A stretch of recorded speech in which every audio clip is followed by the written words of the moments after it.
O sino da sé de Lisboa repicou pela última vez, e quando pelas ruas empedradas como um lamento antigo, quando João irrompeu pelo corredor central da igreja, o peito arfando como se carregasse o peso do Tejo inteiro. Pai! Não faça isso!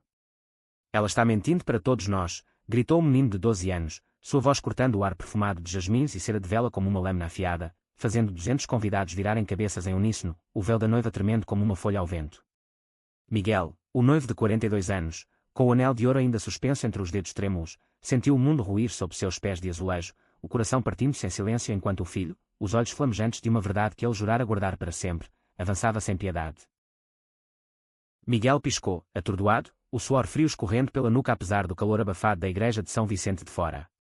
Os murmúrios dos convidados erguiam-se como uma onda do mar da Baía de Cascais, mas ele só via João, seu Joãozinho, o menino que criara sozinho desde que a mãe partira para o além-mar, deixando um vazio que ele preenchera com noites de fado sussurrado e tardes de futebol no Estádio da Luz.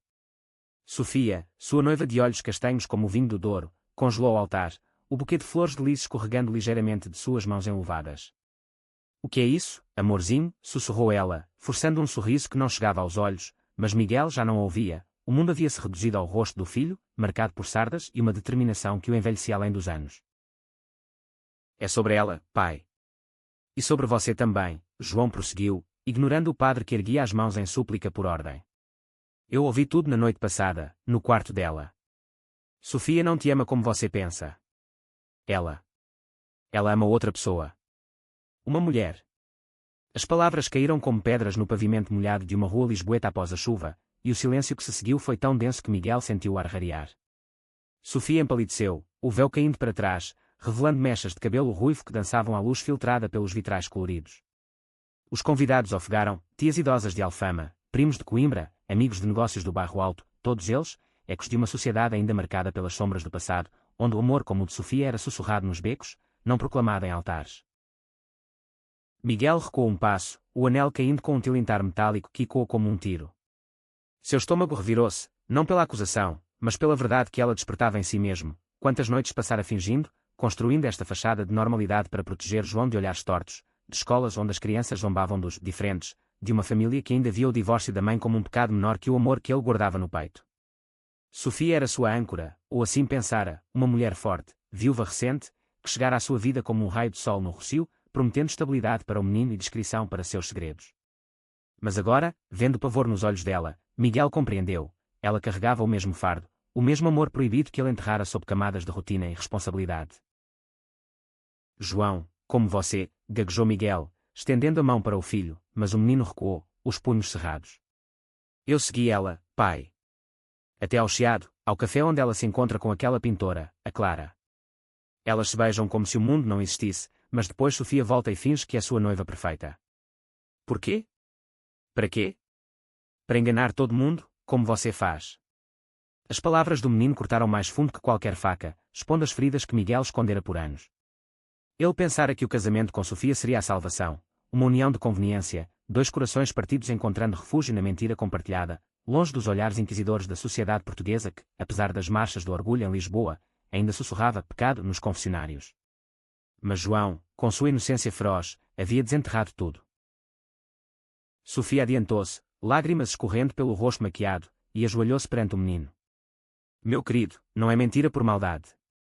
É por medo. O meu, o do teu pai. Nós nos entendemos nisso. Seus olhos encontraram os de Miguel, um pedido silencioso de perdão, e ele viu ali não traição, mas um espelho de sua própria alma fragmentada. Os convidados começaram a se agitar, alguns erguendo-se em indignação, outros cobrindo bocas em choque. A avó de João, vinda de Évora com seu rosário apertado, murmurava orações contra o demônio moderno. Miguel sentiu o pânico subir, o instinto protetor de pai sobrepujando o caos. Ele puxou o telemóvel do bolso do fato, os dedos tremendo enquanto discava o 112, o número que ecoava em sua mente como um farol em noites de tempestade no Cabo da Roca. Emergência. Sim, aqui é Miguel Santos, na sede de Lisboa. Há uma ameaça. Não física, mas uma crise. Meu filho. Ele está em perigo emocional. Mandem alguém, por favor. A voz do operador, calma e profissional, ancorou momentaneamente, mas ao desligar, Miguel viu o inferno se desatar, flashes de câmaras de telemóveis acesos, convidados saindo em debandada como gaivotas assustadas, e Sofia, agora de pé, estendendo a mão para João. Eu te amo como uma mãe, menino.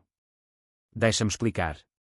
Mas João, os olhos inchados, correu para os braços do pai, e Miguel o envolveu, sentindo o corpinho frágil tremer contra o seu peito. Naquele instante, sob os olhares acusadores, ele soube que o casamento estava morto, mas talvez, só talvez, a verdade pudesse nascer das cinzas. A polícia chegou em menos de 10 minutos, sirenes cortando o ar outonal de Lisboa como um lamento de fado. 2 agentes, um homem de bigode grisalho e uma mulher de olhos firmes, separaram a multidão remanescente com eficiência treinada, enquanto Miguel carregava João para uma salinha lateral da igreja, o cheiro de incenso misturando-se ao de lágrimas salgadas. Sofia seguiu-os, o vestido de noiva arrastando como uma corrente, e fechou a porta atrás de si, isolando-os do caos exterior.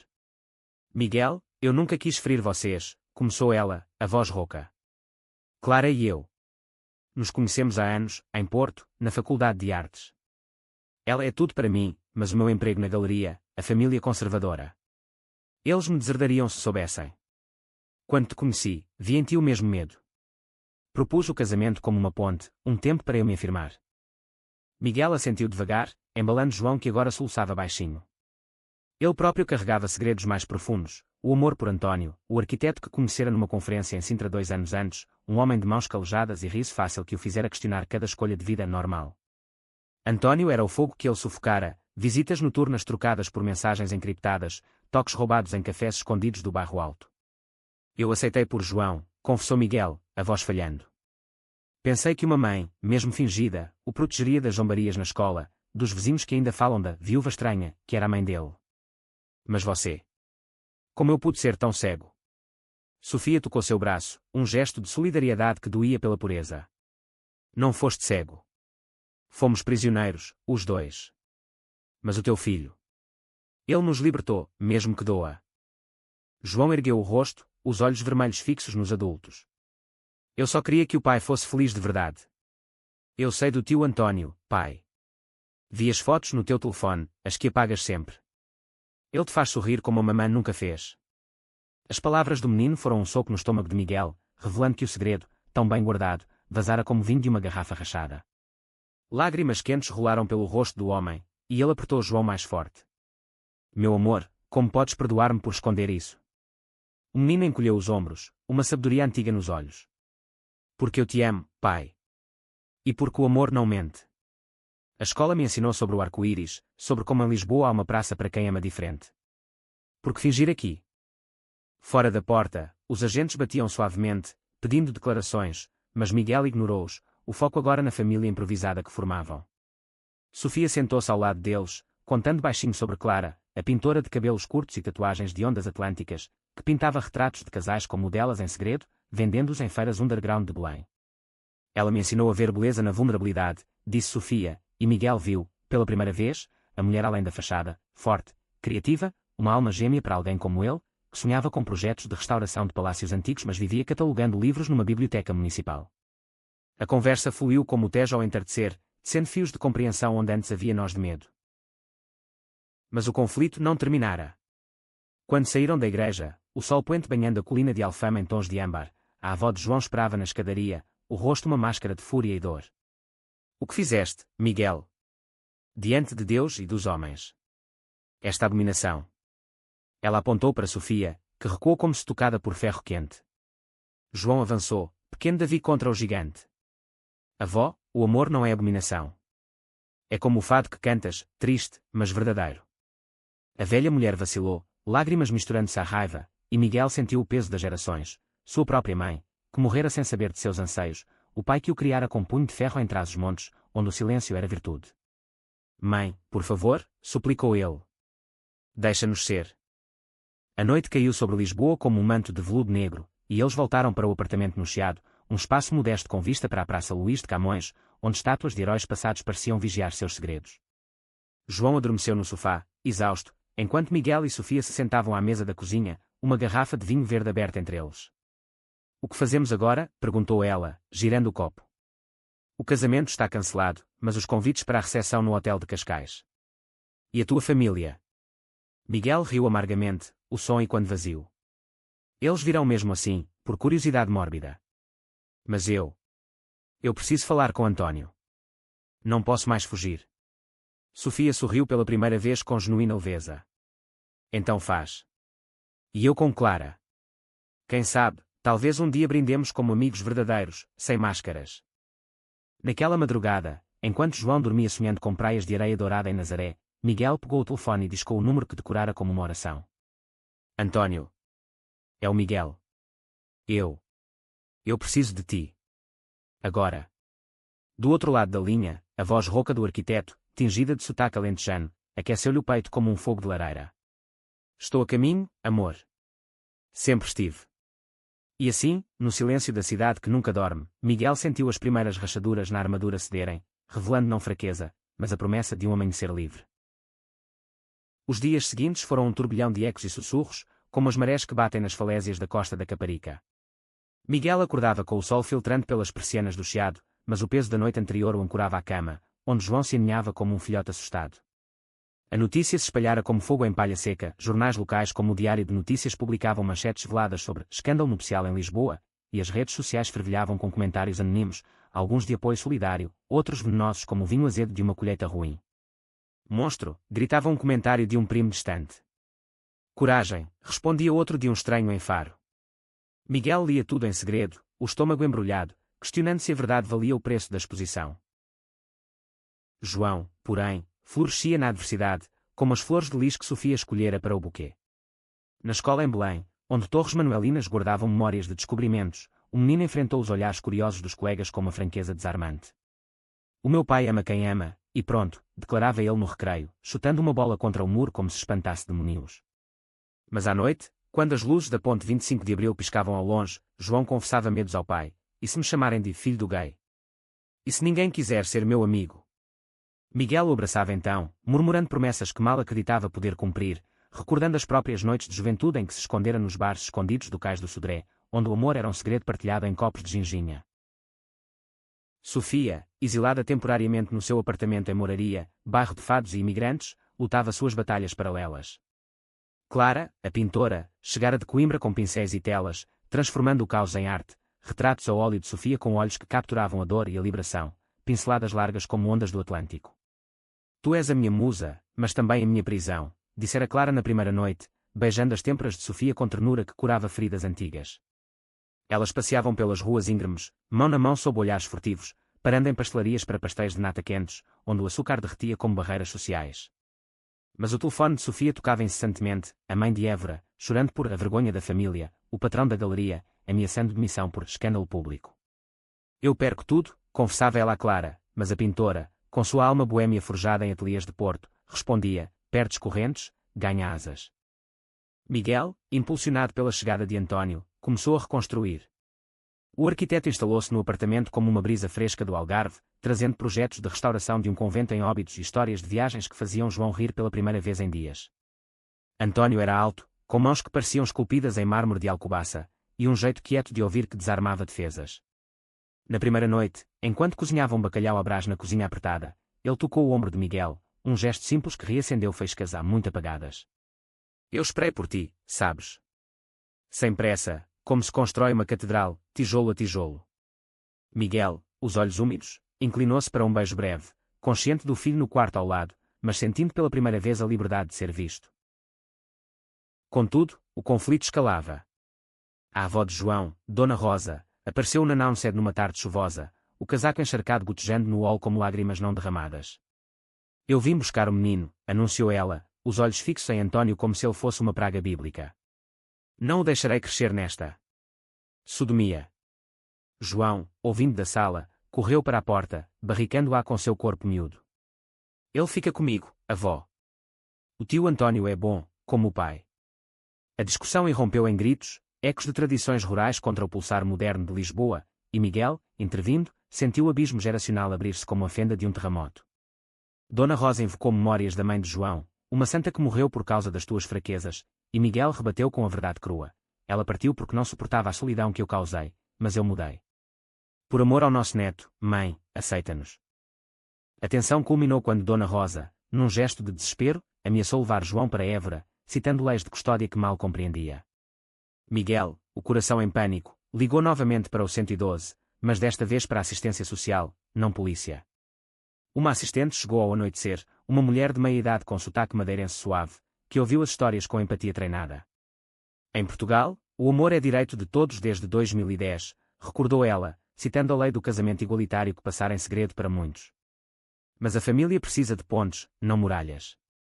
Ela mediou uma trégua frágil, visitas supervisionadas para Dona Rosa, terapia familiar no centro LGBTQ+, do Bairro Alto, e tempo para cura. Enquanto isso, Sofia e Clara enfrentavam seu próprio vendaval.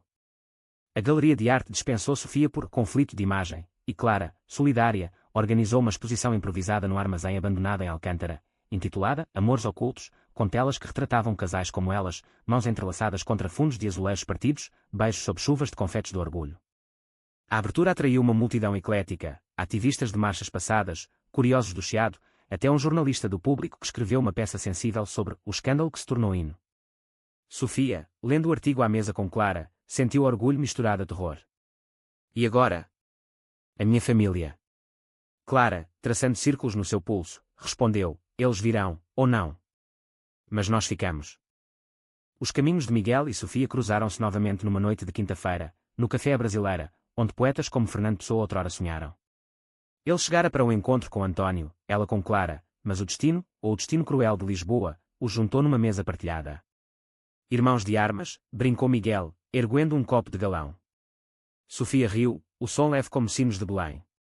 Ou sobreviventes de um naufrágio. Conversaram horas, sendo planos, apoio mútuo em terapias, um fundo comum para João estudar arte como Clara, visitas a praias de Sagres onde o mar lavava pecados. António e Clara, sentados ao lado, trocavam olhares cúmplices, suas histórias entrelaçando-se, ele, que perdera um irmão para o preconceito nos anos 80, ela, que crescera em famílias de pescadores no Minho onde o amor lésbico era coisa de sereias.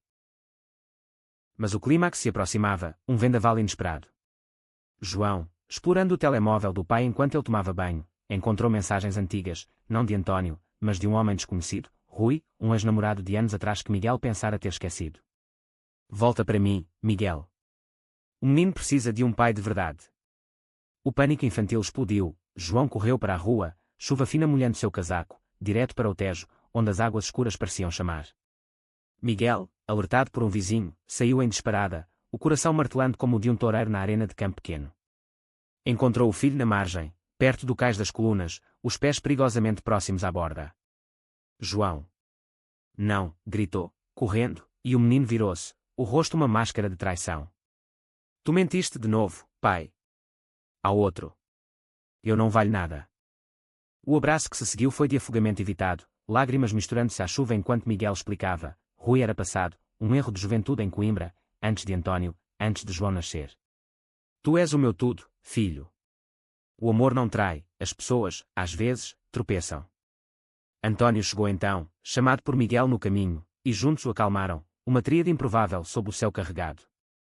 Dali, ligaram para Sofia, que veio com Clara, e no carro de regresso, com sirenes distantes e quando, prometeram, mais verdades, menos segredos.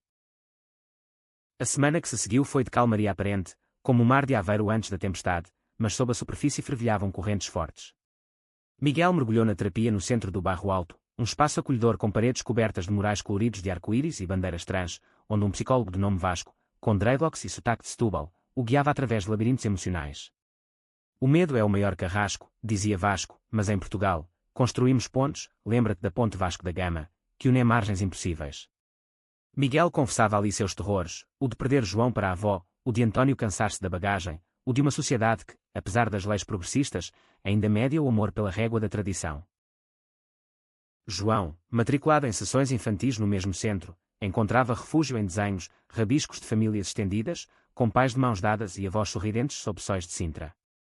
Quero que a avó venha ao piquenique, disse ele a uma terapeuta, e o pedido ecoou como um desafio. Dona Rosa, pressionada pela assistente social, concordou a uma visita supervisionada no Jardim da Estrela, onde pavões exibiam caudas como leques de orgulho. Ela chegou rígida, o vestido florido de outra era, mas ao ver João correr para ela com um desenho em mãos, para ti, avó, uma família feliz, algo cedeu. Sentaram-se num banco sob plátanos centenários, e Miguel, ao lado de António, observava tenso. Eu rezo pela tua alma, filho, murmurou ela, mas tocou a mão de António hesitante. Obrigado por cuidar do meu neto. Era um começo frágil, como o primeiro vinho verde da primavera. Sofia e Clara, enquanto isso, transformavam perda em triunfo. A exposição em Alcântara virara sensação, atraindo colecionadores de todo o país, de Évora a Évora, Ironia do Destino e Sofia, recontratada pela galeria após um pedido de desculpas público, planejava uma série sobre amores resgatados. Elas mudaram-se para um loft em Lisboa Factory, antigo complexo industrial ribeirinho agora plano de arte e cafés, onde noites eram preenchidas com jantares de cataplana e conversas sobre sonhos. Clara sonhava expor em Paris, Sofia encorar a família. Mas o passado mordia, a mãe de Sofia, Dona Isabel, ligava de Évora exigindo uma explicação cristã, e Clara, com cicatrizes de rejeição própria, aconselhava paciência. O amor conquista, como as caravelas de Gama. Um sábado de sol convidava a um passeio em Cascais, a Riviera Portuguesa, onde o Atlântico sussurrava segredos às falésias. Miguel, João, António, Sofia e Clara reuniram-se na Praia da Conceição, toalhas estendidas na areia dourada, guarda-sóis como flores exóticas. João construía castelos de areia, rindo enquanto ondas lambiam as muralhas, e os adultos, pela primeira vez, relaxavam em harmonia. Somos uma família escolhida, disse António, passando protetor solar nas costas de Miguel, um gesto íntimo que Sofia capturou com um sorriso. Mas o idílio quebrou-se com uma ligação, o jornalista do Público, convidando Miguel para uma entrevista sobre o pai que escolheu a verdade. É uma oportunidade, insistiu Sofia, mas Miguel hesitava, o medo de exposição ainda fresco como uma queimadura. A decisão veio num twist inesperado. Naquela noite, de volta a Lisboa, João adoeceu, febre alta, tosse que ecoava como trovões distantes. No Hospital de Santa Maria, sob luzes fluorescentes impiedosas, os médicos diagnosticaram uma pneumonia, sequela do stress e da chuva daquela noite no Tejo. Miguel velava ao lado da cama, mão na do filho, enquanto António coordenava com enfermeiros, sua calma profissional ancorando o pânico. Sofia e Clara chegaram com flores de hospital, e Dona Rosa, alertada, irrompeu na sala, o rosário tilintando. Meu Deus, o castigo? Começou ela, mas João, fraco mas lúcido, interrompeu. Não, avó. É só doença. Fica comigo. A velha mulher, vendo o neto pálido contra lençóis brancos, desabou na cadeira, chorando pela primeira vez sem raiva. Eu fico, meu anjo. A crise uniu-os de formas imprevisíveis. Enquanto João recuperava no quarto, Dona Rosa confidenciou a Miguel uma história enterrada, teu pai. Ele amava um marinheiro em Angola, nos anos 70. Nunca disse, mas eu soube. Enterrei o segredo por amor a ti. As palavras foram um bálsamo e um choque, revelando que o preconceito era herança, mas também quebrável. António, ouvindo, abraçou Miguel nos corredores ascéticos, sussurrando, vês. O ciclo para contigo. Sofia, por seu lado, reconectou-se com a mãe via videochamada, apresentando Clara como a luz da minha vida, e Dona Isabel, após silêncio longo, murmurou, se te faz feliz, filha. Eu tento entender. João melhorou devagar, alta dada após uma semana, e o grupo celebrou com um jantar caseiro no loft de Sofia e Clara, arroz de marisco fumegante, vinho do Alentejo, fado tocado baixinho por Clara no violão. Riram de memórias do casamento fracassado, transformando dor em anedota, o véu de Sofia voou como uma gaivota em pânico. Mas sob a leveza, tensões fermentavam. António, pressionado por um projeto em Madrid, confessou a Miguel, eu vou, mas levo-te no coração. Vens. O dilema rasgou Miguel, Lisboa era raízes, mas Espanha prometia liberdade sem olhares. E João, ouvindo escondido, sentiu o medo de abandono renascer. O ponto de virada veio numa tarde de domingo no Castelo de São Jorge, onde muralhas medievais vigiavam a cidade como sentinelas. O grupo subira as colinas, piquenique na mão, mas uma discussão eclodiu quando Dona Rosa, convidada pela primeira vez, viu António e Miguel de mãos dadas casualmente. Ainda não aceito isso, explodiu ela, virando-se para sair. João, correndo atrás, tropeçou numa pedra solta, caindo e raspando o joelho sangrento. O pânico coletivo parou o tempo, Miguel carregou, António dirigiu para o Hospital Menor de Alfama, Sofia acalmou Dona Rosa com palavras firmes. No consultório, enquanto curava o ferimento, João olhou para a avó, tu me salvaste uma vez, avó. Agora salva-nos a todos.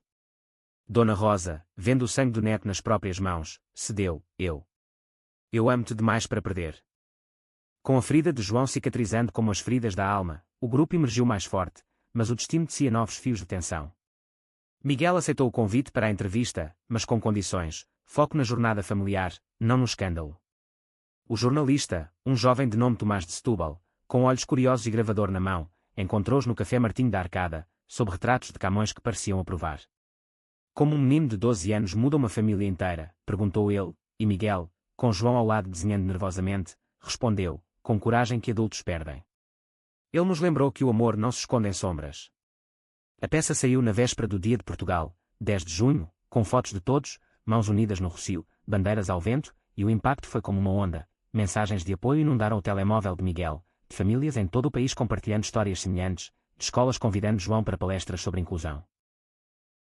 Sofia, inspirada, propôs um projeto conjunto, um documentário curto sobre famílias arco-íris em Portugal, filmado por Clara com apoio de Tomás. Começaram em Lisboa, entrevistando casais no Jardim do Príncipe Real, onde fontes borbulhavam como risos livres, mas estenderam a Évora, terra de Dona Isabel e Rosa. A viagem sul foi épica, autocarro serpenteando pelas planícies alentejanas, paradas em vilas de cortiça e oliveiras, onde o ar cheirava a terra vermelha. Dona Rosa, relutante no início, abriu-se perante a câmara. Eu era cega, mas o neto me deu olhos. Dona Isabel, mais teimosa, debateu com Sofia horas, mas acabou confessando: perdi uma filha para o silêncio, não perco outra para o medo. As filmagens capturaram lágrimas e risos, beijos roubados entre Clara e Sofia sob estrelas de Évora, e Miguel, com António, caminhando de mãos dadas em ruínas romanas, sentindo-se herói de uma epopeia moderna. João, o coração da narrativa, brilhava. Na escola, formou um clube Amigos do Arco-Íris, com reuniões no pátio onde pintavam bandeiras e liam contos de autores que eram portugueses como José Saramago em versões adaptadas. Mas o sucesso atraía sombras, um grupo de pais conservadores, liderados por um professor de história que via o progresso como erosão de valores, peticionou contra o clube, alegando influência inadequada. A notícia chegou a Miguel como um soco, revivendo medos de perda. Eles querem o meu filho de volta às caixas, desabafou ele a António numa noite de insônia, o Tejo Negro lá embaixo refletindo luzes trêmulas. António, prático como sempre, sugeriu ação, luta, amor. Portugal mudou porque alguém gritou. O conflito explodiu na reunião da Associação de Pais, no auditório da escola com cheiro de giz e madeira velha. Miguel discursou, voz firme apesar do tremor: meu filho não é ameaça, ele é futuro. Quem aqui esconde segredos por medo, levanta a mão, todos nós, talvez. Sofia, ao seu lado, compartilhou sua jornada artística, Clara projetando slides de telas que mostravam humor em todas as formas. Dona Rosa, surpreendendo todos, ergueu-se: eu vim de Évora onde o amor era dever, não escolha. Mas vi meu neto sofrer e brilhar. Apoio-o. A votação foi apertada, mas o clube sobreviveu, e na saída, o professor opositor aproximou-se de Miguel, murmurando: perdão. Tenho um sobrinho como vocês. Enquanto isso, o romance entre Miguel e António aprofundava-se em camadas inesperadas. Uma viagem de fim de semana a Sintra, terra de palácios encantados e neblinas míticas, tornou-se catalisador. No Palácio da Pena, com suas torres coloridas como sonhos de infância, António propôs: casa comigo, Miguel. Não por fachada, mas por nós, e por João. O anel, simples ouro com uma pedra de quartzo rosa, brilhou ao sol filtrado pelas folhas de eucalipto. Miguel, lágrimas nos olhos, aceitou, mas com uma condição: envolvamos todos. Uma cerimónia pequena, mas verdadeira. João, presente, pulou de alegria, com bolo de bolacha e fado. Sofia e Clara, contagiadas, planearam o seu próprio compromisso, não casamento, mas uma união de almas numa praia do Algarve, com conchas como alianças e o mar como testemunha. Mas o destino girou novamente. Durante as filmagens em Évora, Clara recebeu uma carta de um mecenas parisiense, oferecendo galeria exclusiva, mas só se ela fosse sozinha. É o sonho, confessou a Sofia numa noite de estrelas caídas, mas sem ti, é vazio. Sofia, coração partido mas resoluto, encorajou: vai. O amor não prende, e leva. Eu te sigo em visitas, ou ficamos ligadas por arte. O adeus no aeroporto de Lisboa foi agridoce, beijos sob o rugido de aviões, promessas de videochamadas e exposições itinerantes. O reencontro inesperado veio num twist dramático. Enquanto Miguel planeava sua cerimónia, uma inundação no Tejo, rara mas feroz, como as de 1755, alagou o Chiado, danificando o apartamento e forçando desalojamento temporário. A família improvisada mudou-se para o loft de Sofia, agora vazio sem Clara, e ali, no caos de caixas e memórias molhadas, Dona Rosa revelou outro segredo: tenho um testamento. Deixo tudo para João, mas só se a família se unir. Era manipulação velada, mas sincera, forçando conversas profundas. Numa noite de velas, a eletricidade falhara, sentados em círculo, partilharam dores, Miguel sobre a morte da esposa, não por amor mas por acidente de carro em estradas escorregadias de Serra da Estrela, Sofia sobre a solidão de anos fingindo heterossexualidade em jantares familiares. João, no centro, desenhou um mapa, daqui a Évora, de Lisboa a Paris, todos ligados. E assim, o laço apertou-se. O casamento de Miguel e António aproximava-se como um amanhecer sobre o Cabo Espichel, cheio de promessas mas bordado de incertezas. Escolheram uma capela pequena em Mafra, perto do imenso palácio barroco que ecoava glórias passadas, simbolizando a grandiosidade do amor assumido.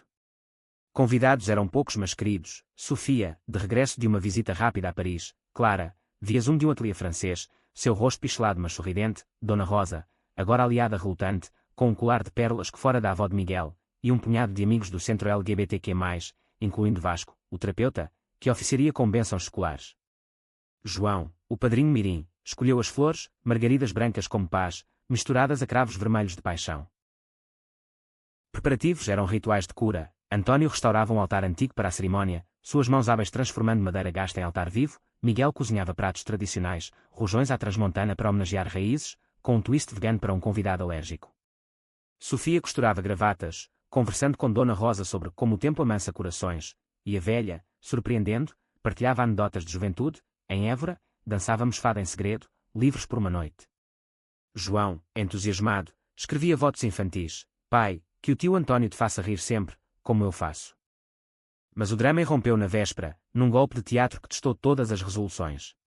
Rui, o ex de Miguel, reapareceu, não como fantasma digital, mas físico, batendo à porta do hotel em Mafra ao anoitecer, olhos enchetados de vinho e arrependimento. Eu li a entrevista. Vim para parabenizar. E para dizer que errei ao partir. Era um homem mudado, magro e envelhecido, com tatuagens desbotadas de amor juvenis, alegando terapia própria em Coimbra. Miguel, confrontado no óleo iluminado por candelabros, sentiu o passado rugir. Rui fora seu primeiro amor aberto, nos anos 90, antes das leis mudarem, um romance interrompido por pressões familiares e medos de AIDS que assolavam a nação. Vai-te embora, disse ele firme, mas Rui insistiu: pelo menos fala comigo. Pelo João. O menino, espiando da escada, desceu correndo, olhos arregalados. És o homem das fotos velhas. Rui ajoelhou-se, voz trêmula: fui um erro na vida do teu pai, miúdo. Mas aprendi. O confronto escalou quando António chegou, vendo a cena, e um ciúme primal o invadiu, não possessivo, mas protetor. Ele escolheu-me a mim, agora. Sai. Punhos cerrados, vozes altas e quando no átrio como trovões, e Dona Rosa, intervindo, surpreendeu: basta. Aqui não há fantasmas. Só vivos. Sua intervenção acalmou, mas deixou cicatrizes. Miguel passou a noite em claro, questionando se o passado sempre voltaria para assombrar. A manhã do casamento amanheceu nublada, mas o sol rompeu como um milagre de Fátima. Na capela, com vitrais filtrando luzes prismáticas, Miguel esperava ao altar, fato azul como o céu de Sagres, coração batendo ao ritmo de um fado interno. João entrou primeiro, carregando as alianças numa almofada bordada por Sofia, pescando para a avó na primeira fila. Depois António, em cinza perolado, olhos fixos em Miguel com uma intensidade que derretia dúvidas. Os votos foram tecidos de emoção. Tu me ensinaste que amor é construção, tijolo a tijolo, disse Miguel, voz embargada. António respondeu: e tu, que é demolição do medo. O beijo selou, aplausos e João gritou: agora somos para sempre. A recepção no palácio foi festa pura, mesas com queijos de serpa, vinhos de colares, dança sob lustres de cristal clara, via ecrã portátil, brindou de Paris, à família que transcende oceanos. Sofia dançou com Dona Rosa um vir alentejano, risos misturando-se a lágrimas. Mas Rui, não convidado mas persistente, apareceu nos jardins, confrontando Miguel num canto sombreado. Eu só queria redenção, suplicou ele, mas Miguel, fortalecido pelo novo laço, rebateu: a redenção é minha, não tua. Vai curar-te sozinho. Rui partiu, cabeça baixa, e naquele momento, Miguel sentiu o passado dissolver-se como névoa matinal. João, rodopiando na pista, tropeçou num tapete solto, caindo num riso contagioso que puxou todos para o chão em pilha humana. Somos invencíveis, proclamou ele, e pela primeira vez, ninguém discordou. Meses fluíram como o Douro em vindima, doces e fermentados de novas realidades. Miguel e António mudaram-se para uma casa em Belém, perto da torre que simbolizava explorações ousadas, com jardim para João plantar girassóis, flores que viram sempre para o sol, dizia o menino. O documentário de Sofia estreou no Festival de Cinema de Évora, ganhando prémio de melhor narrativa social, com cenas que tocavam almas, Dona Rosa beijando a testa de João após uma marcha do orgulho, Sofia e Clara reunidas numa tela dividida, Portugal e França entrelaçados. Clara regressou permanentemente, abrindo ateliê em Lisboa Factory, e Sofia, promovida a curadora, planeou exposições sobre arte que era histórica, de pintores renascentistas com retratos ambíguos a contemporâneos como Paulo Rego. Dona Rosa, transformada, visitava quinzenalmente, trazendo doces de amêndoa de Évora e histórias suavizadas pelo tempo. Eu era como uma oliveira velha, torcida mas frutífera, confessava ela a Vasco em sessões familiares. O clube de João cresceu, afiliando-se a redes nacionais, e o menino, agora 13, sonhava ser ativista ou ilustrador, rabiscando cómics de super-heróis arco-íris. Mas nem tudo era rosado, zombarias isoladas na escola persistiam, e Miguel, como professor substituto numa biblioteca, enfrentou olhares de colegas mais velhos. Supera-se com paciência, aconselhava António, agora sócio numa firma de arquitetura que projetava espaços inclusivos, centros comunitários com salas multifuncionais para famílias diversas. Um conflito final, porém, testou as fundações. No aniversário de 1 ano do casamento, durante uma viagem a Porto para visitar a família de António, camponeses alentejanos radicados no norte, uma tempestade literal e metafórica irrompeu. O carro atolou-se numa estrada rural perto do Douro, chuva torrencial transformando caminhos em rios, e isolados numa quinta abandonada, memórias afloraram. António confessou um segredo: antes de ti, eu fui casado, com uma mulher, por pressão familiar. Durou pouco, mas deixou uma filha que nunca conheci. A revelação chocou Miguel, e quando seus próprios erros passados, e João, ouvindo da cama improvisada, questionou: temos uma mana. Por que esconder? A discussão durou horas, relâmpagos iluminando rostos tensos, enquanto Sofia, alertada por mensagem, coordenava resgate de Porto. O segredo machuca mais que a verdade, argumentou Miguel, e António, vulnerável, admitiu: temia perder tal amor. Dona Rosa, por telefone, interveio surpreendentemente: filhos, o sangue liga, mas o coração escolhe. Encontrem-na. Resolveram contactar a filha, uma jovem de 20 chamada Inês, estudante em Braga, que soubera da existência do pai via histórias maternas mas nunca procurara.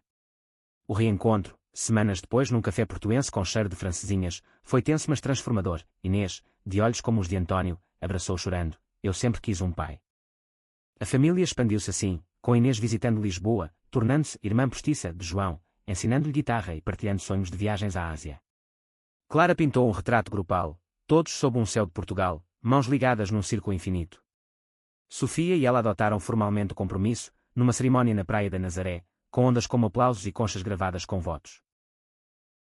Anos depois, num pôr-do-sol no Cabo da Roca, o ponto mais ocidental da Europa, Miguel e António, grisalhos mas firmes, assistiam João, agora jovem adulto, ativista em ascensão, discursar numa vigília contra a discriminação.